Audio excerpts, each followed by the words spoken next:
Welcome to this IUN Community Garden session, Square Foot Gardening 101. The presenter for today's session is Damon Bazziel. Mr. Bazziel is a Purdue Extension Gary Urban Farmers Initiative graduate and Purdue Extension Lake County Master Gardener. He is president of the Gary Food Council, CEO of Agriculture, and lead garden instructor at 21st Century Charter School High School campus.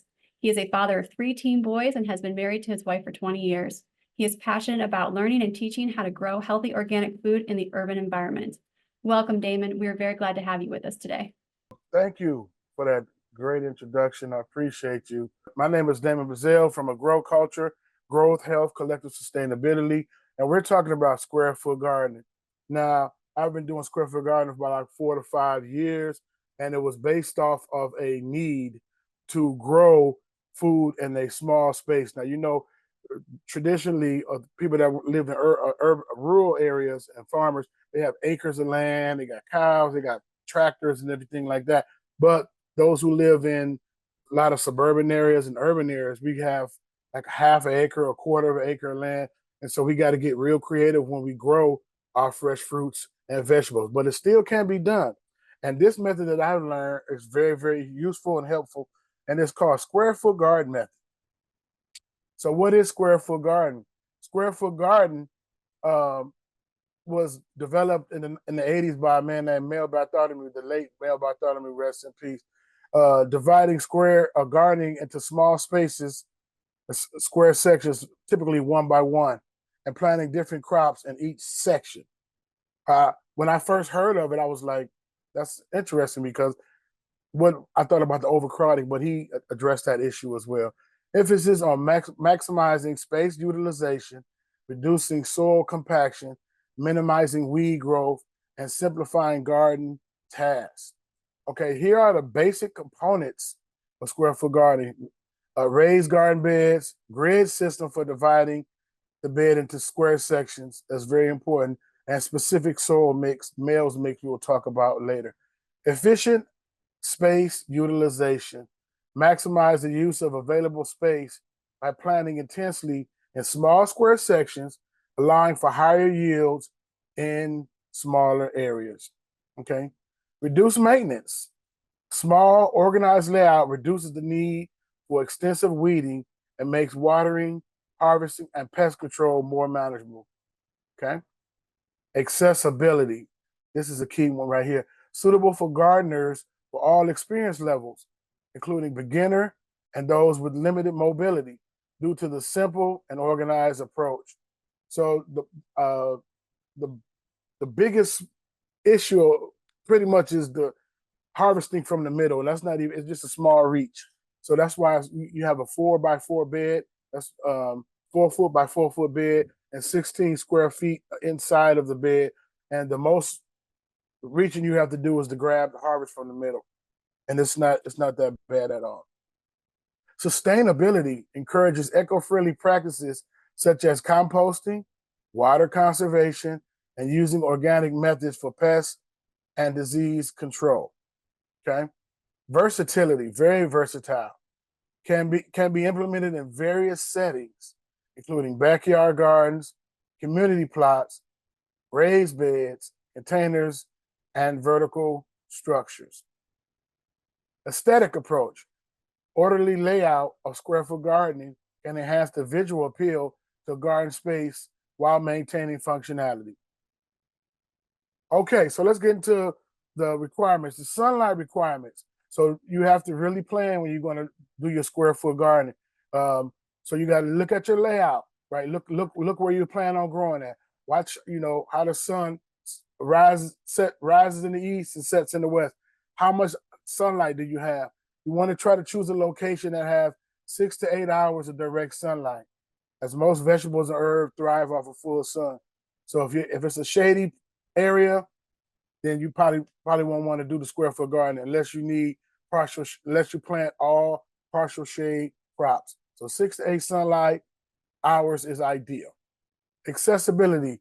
Ensure the garden bed is easily accessible for watering, harvesting, and maintenance tasks. So you want it pretty much not that far from your back door, or you got a yard on the side, a garden on the side of your your house or something like that, or a little plot. You want to have easy accessibility to it. Okay, proximity to a water source. You can have a rain barrel next to it, or water hose, city water works well as well. Place the garden bed near a water source to simplify watering and reduce the need for long watering hole. Right. Soaker hose on top works real well. Soaker hose on top works really well. Consideration of the surroundings. Take into account factors such as nearby trees, like I mentioned earlier, for shade, wind exposure, and potential obstruction that could affect the plant's growth. Right. Take all these into consideration when you plan on starting your square foot garden. Okay, building and preparing the garden. Okay. As you see right there from that picture, it has the watering structure is already put in around the square foot garden, around the lettuce, things like that for easy watering. Okay, construct the purchase raised bed that is at least 6 to 12 inches deep to provide ample root space for plants to ensure good drainage. Right here is wood with the brackets in there. You can do something as simple as that if you need to do that. Right, this bed right here is a 4x8. You can do 4x8 as well. It's not, that's another one you can use. You can use 4x8. You can use 3x3, which is give you 9 square foot, or you can use the traditional 4x4, which give you 16 square foot. Okay. They got other different ways you can do it too. Now you can order this 4x4 beds, plastic beds on Amazon and online. Those last 20, 30 years. The metal ones last 20, 30 years. You look at the corner right here. These blocks are called Castle block, and they're sold at Lowe's. So what I did for my first square foot garden, I got some of those Castle blocks from Lowe's. They're about $4 a piece, $3 a piece. And then they had a 8x16 foot board. So this is a 16-foot board, and they got a saw right on site, and they cut my board into 4 even pieces, and then you just connect them like that, and then make sure you see that hammer is hammering the spike in the corner. If not, it will avalanche. I've learned that the hard way, because sometimes when the soil gets heavy, it just pushes the board. So you want to make sure it's tight and secure in place. But this is an easy way to have a square foot garden. The wood don't last as long. You don't want treated wood though, because that stuff can leach into your soil. And I'm on year 5 with untreated wood, and it's still holding up. It's doing real. But the plastic and the metal beds last 20, 30 years easily if you take care of them. Okay. This is another one that's online. So spacing, space-saving grid design, and it uses less water and fertilizer, and it has high yield. To the right here, we have some gentlemen doing square foot garden with cinder block. I have not tried this technique yet. I plan on trying to implement it this year, and I'll give you feedback on, was it good? Was it crummy or what? All right. Material options. Choose materials for the beds such as untreated wood, like I mentioned, composite lumber, or galvanized metal. Avoid pressure treated wood, as like I said, wood may leach harmful chemicals. Sorry, getting tongue twisted there. Determine the size. Again, I mentioned 4x4, 4x8, 3x3. Those are the sizes you can use. Okay. Versatility can be implemented in various settings, including backyard garden, community plots, raised bed, and containers. So what I did, as well as I have 2 square foot gardens side by side. They're about 4 foot a piece. And then I went to Tractor Supply, got a cattle panel. We bent the cattle panel, and so we had a trellis to go from 1 square foot garden to the other one. So we grew acorn squash on it, zucchini on it, cucumbers on it. This year we're going to do watermelon to go over since it vines out pretty good. So you can do that as well. You can get real versatile with it. All right, aesthetic appeal. Orderly layout of square foot gardens can enhance the visual appeal of a garden while maintaining function and space. Okay, the soil type. This is a really important. It's a soil type. It's called Males Mix. It's invented by Male Bartholomew. So what goes on with the soil mix is 3 parts. It's blended compost, coarse vermiculite, or peat moss or cocoa coir. Right. So the reason for the blended compost, this provides essential nutrients for your plants to thrive. That's what. So the compost provides the nutrients. The coarse vermiculite is used for drainage, right? You don't want to have waterlogging and things like that, but you still need the vitamins from the compost. So that's why they got the peat moss, right? So the peat moss keeps the plant hydrated. The vermiculite stops it from waterlogging. It's very, very interesting how it works. The main thing is it's an investment in the beginning. I will say it is an investment in the beginning. But once you establish your soil and get your soil together, and then you can use it for years to come. And all you have to do is just replenish your soil year in and year out. If you have a crop that takes a lot of nitrogen, then when you do your crop rotation, just put nitrogen fixing plant crop the next year, such as beans or things like that. You can add bone meal, you can add blood meal, different things like that. Make sure you test the soil. But that's another good thing about this as well, because in our area that we live in, a lot of the soil is contaminated, but you know exactly where your soil coming from when you put it in. So like I said, it's an initial investment, but it'll last you for years. Because I haven't even changed the soil in my bed. Like I said, it's going on year 6 or 5 for my first square foot garden bed, and it lasts for years. Okay. Also, there are ways that you don't have to fill the whole thing up. You can use grass clippings at the bottom, cardboard. Make sure you remove the tape and the staples, and try to get cardboard that's not have a lot of paint on it. Wet it down. The worms love the cardboard. Wet the cardboard down. Leaves in the fall. You know, a lot of times they gather the leaves and they put them on the corner. You know, if you can talk to some neighbors or some friends, hey, can I get those leaves on the corner? They'll be more than happy to give it to you, because they're waiting for them to get picked up anyway. Store them in your garage or somewhere, a shed, and then use that as well. So cardboard, twigs, grass clippings, leaves, different things like that. Then you can start putting the males mix on top. So you won't have to do males mix the whole way. Few benefits of the males mix: optimizing growing environments. The specific ratio of ingredients in males mix creates a lightweight, well-draining, and nutrient growing medium. This is ideal for square foot gardening because it allows a healthy root development while preventing waterlogging and plant damage. Hold on, let me move this to the side. Got this box everywhere. Consistent results. Males mix provide consistent growing medium throughout your raised bed. This helps ensure your plants access to the same level of nutrients. This is why you get higher yields, because it's consistent results, right? And reduce maintenance.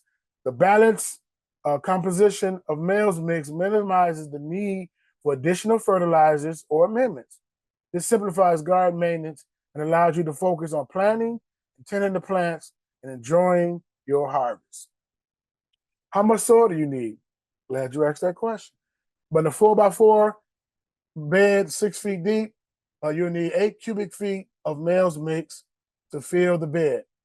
So that's equivalent to about 4 5-gallon buckets each of fluff peat moss, vermiculite, and compost.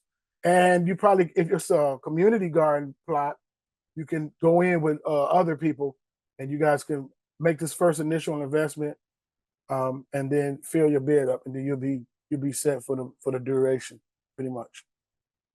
All right, square foot gardening sections. I think I'm probably going a little bit too fast. Dividing the square foot garden into sections. A lot of times people are like, do you have to square them off in a section? It's better to square them off so you can know exactly where to place each plant. Grids help maintain and organize the garden, simply planting and spacing to ensure optimal use and space. There is a recommended spacing of various crops in square foot gardening, which often differ from the traditional row planting method. You might not have a lot of space to do row planting method, right? You might not have that space, so square foot gardening is ideal for that. Use the grid system to guide spacing, planting one plant per square foot, or adjust spacing based on the plant size and growth habits. Okay, so here's an example. 16 plants can go on 1 square foot. So these red dots represent 1 square foot. You can put 16 plants in 1 square foot of beets, carrots, green onion, leeks, parsnips, radish, salad greens, scallions, and turnips. Those seeds and seedlings can go in that area. Okay. So it's based off of pretty much 4 grid. It's 16, it's 9, it's 4, and then it's 1. Okay. 9 plants can go in square foot. Pole beans, bush beans, bok choy, celery, onions, peas, spinach, and soybeans, just to name a few. Okay. 4 plants can go in 1 square foot. Corn, chives, garlic, lettuce, rutabaga, sunflower, and Swiss chard. Okay. And then sometimes you might only have to plant 1 seedling or seed per square foot. Broccoli, Brussels sprout, cabbage, kale, eggplant, potato, strawberry, tomato. It says sunflower again, especially those mammoth sunflowers. I had an issue. I put a mammoth sunflower and it took over a lot of the space. Which brings me to this last point. Sometimes you need 1 plant for 4 square feet. So this cucumbers, might have changed it over here, but cucumbers and squash. Before I knew about having 1 plant for 4 square feet, I put yellow squash and zucchini in 1 square foot. And it was very interesting because zucchini, it grows real big and bushy. It did not stay in that square foot. It overpowered other plants and crops in other cells, other square foot, and brought a shading issue. It didn't mess with the root crops, but the crops that needed sunlight, I had peppers. They need a lot of constant sunlight, and it was very interesting. But I didn't know you have to put 1 per 4 square foot because they need that much space if you're growing that kind of crop. All right, so I'm gonna show this little video, and hopefully you guys can hear the sound. This is a square foot gardening tool that I use, and I have a couple extra of these, but it just helps out with the rows and with the spacing. So this green tool, you're gonna see how it works, but you press it into the square foot, and then it makes it easy to plant. But let's check it out real quick. Let me see, can I play the video? All right, this is a square foot gardening grid tool. And as we know, we go 1, 4, 9, or 16. And it's by colors. So you have 16 red, these reds that you see right here. 16 of them spread out all over the square foot garden tool. And that's for beets, carrots, onions, turnips, radishes, and things like that. Then you have the 9, which is the yellow. 9 is the yellow, evenly spaced out. And those are for pole beans, bush beans, celery, onions, spinach, and turnips. Then you have the 4. You look right here, we have the 1, 2, 3, and the 4. And that's for corn, garlic, lettuce, sunflowers, and Swiss chard. And then you have the 1 orange in the middle right here. And that's for bigger crops that need the whole square foot, such as broccoli, Brussels sprouts, cabbage, kale, peppers, strawberries, and tomatoes. All right. So hopefully you heard that audio. This is some another little minute video. It's not long. But it's me using the tool in action. Okay. So it's showing the tool right here. Again, I have these tools for sale if we talk about it later. So what I do is I put it in the square foot. This is my square foot garden bed. And I press it and make the indentation in the square foot garden bed. Cool thing about it is it got perfect spacing. So when like I was planting 16, I'm gonna plant 16 radish, perfect 16 holes in the spacing with the tool that I use, right? So I took the radish, right? And then they have a funnel tool that comes with it. And not this injector little tool, but it helps to not put so many seeds per cell. So one or two go in there instead of, for the smaller seeds like lettuce, might have a lot of seeds going into one cell. Then you have to do a lot of thinning out and different things like that. So I was planting 16. That's what I'm using on every red, because the red indicated the 16. It should be done. Oh, the video should be finishing up right there. Okay. So if you look to the right, this is 5 days later. Those are the radishes coming up, perfectly spaced out and everything. Very cool tool. And it just helps you keep things in order. Okay. Care and maintenance for square foot gardening. Watering guidelines, weeding management, fertilization, nutrition requirements, pest and disease management, and seasonal care tips. So basically, like I said, with watering, you can water it with the water hose on low pressure, but it's better to put it. I'm sorry, I got stuck. It's better to put soaker hose in there. That helps out. That works out a lot. Weed management. Weed management. You can put hay on top. You can put wood chips on top.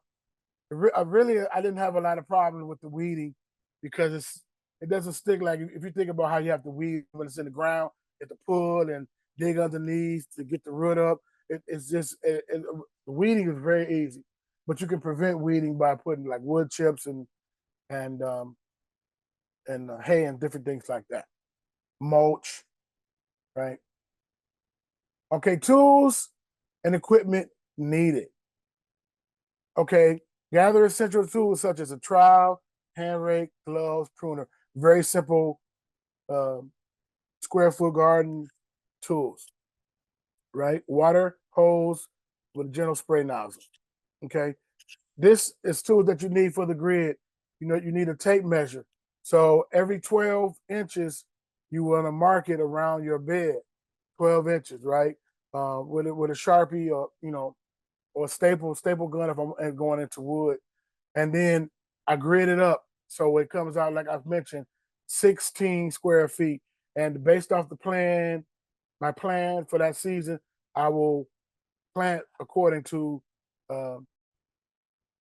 that. Also, you want to make sure you build a trellis on the north end of your square foot garden because of the sun pattern, the way the pattern of the sun go. So you don't want to put a trellis on the south end or definitely not the east end because it will part during the day it will shade your crops. All right, additional equipment to consider. Consider additional tools or equipment such as the pH, soil pH meter, composting thermometer, and a drip irrigation system, like I mentioned, to enhance the efficiency and productivity of your square foot garden, right? So these things are like maybe $12, $15. It measures the moisture, it measures the pH, and it measures the light, okay? Another thing good with the square foot garden, you can pretty much start a little bit early too because the soil warms up because it's in a raised bed. It warms up quicker than if it's in the ground. All right, consider additional tools like I mentioned before. A grow culture, growth health, and collective sustainability. Thank you. We have a free gift for everybody who attended today's Zoom meeting. Free charts and grids, a courteous of a grow culture. You can follow us on all social media, and that's pretty much all what I have right now. It was 101. There's so many different layers to it, and you want to make sure you cover everything in it. But I really wanted to give you the basic necessities to get you started on there. But it's a 102, it's a 103 to it, but you can be able to get started with that information. So anybody got any questions? We do have some questions in chat, and thank you, Damon, for that presentation. So can you talk a little bit more about what a soaker hose is? Specifically, the question is, what is a soaker hose and how do you create one? I suppose you could create a soaker hose, but maybe you could just go ahead and explain a little bit more about what a soaker hose is. Yes. So a soaker hose is not like a traditional water hose. So the water leaches from the side of the hose, right? So you lay the soaker hose on your soil, and it slowly drips water around the base of your plant. But you can create a soaker hose if you take a regular water hose and punch holes in it and stuff. But that's the it takes more steps to do that. If you had an old water hose, that might work. But you can get soaker hose at any store, a garden center store, Menards, Lowe's, things like that. So what it does is once you plug it up, it just like water just leaches out very slowly and consistently, and it saves water too, over the bottom of your plant. Can you go over the portions for the soil mix again, for Mel's mix? Yes. So it's 1 part peat moss, 1 part vermiculite, and 1 part compost.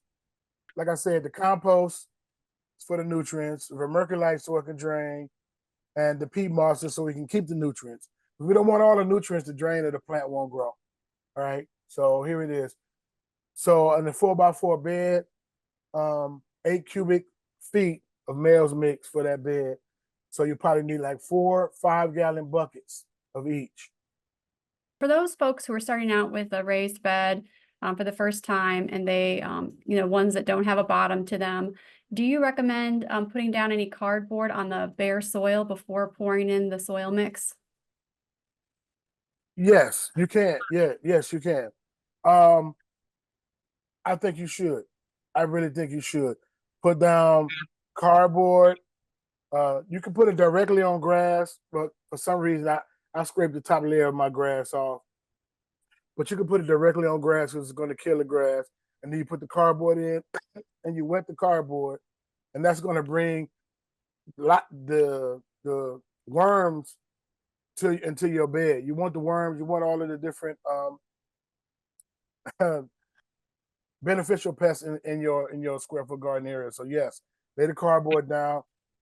Take off the tape. Take off the staples. Try not to get cardboard that's got a lot of paint on it and graphics and all that. Just regular basic cardboard. Wet it, and then you can put other things on top of it before you put your Mel's mix on there. And then eventually, what will happen if it's a deep root crop, everything beneath the bed will break down. Because the worms help break it down. Decomposition will help break it down. So your root will go from the Mel's mix through the cardboard, if it's any left, and into the ground eventually. But some roots don't go that deep, so you don't have to worry about it. Because that was one of my main concerns. I was like, man, what if it, will it go through? And it does. It does. It don't matter how. So that's why you want to start with a certain amount of Mel's mix. Now, I hope I answered that question. with the Mel's mix, we have another question related to that. So with the Mel's mix, you're actually mixing them together, or are you putting them in as layers? No, I'm sorry. I should have said that. You have to mix it. You have to mix it because, so what we do is we get a tarp and we just take all 1/3 part of compost, 1/3 part of vermiculite, 1/3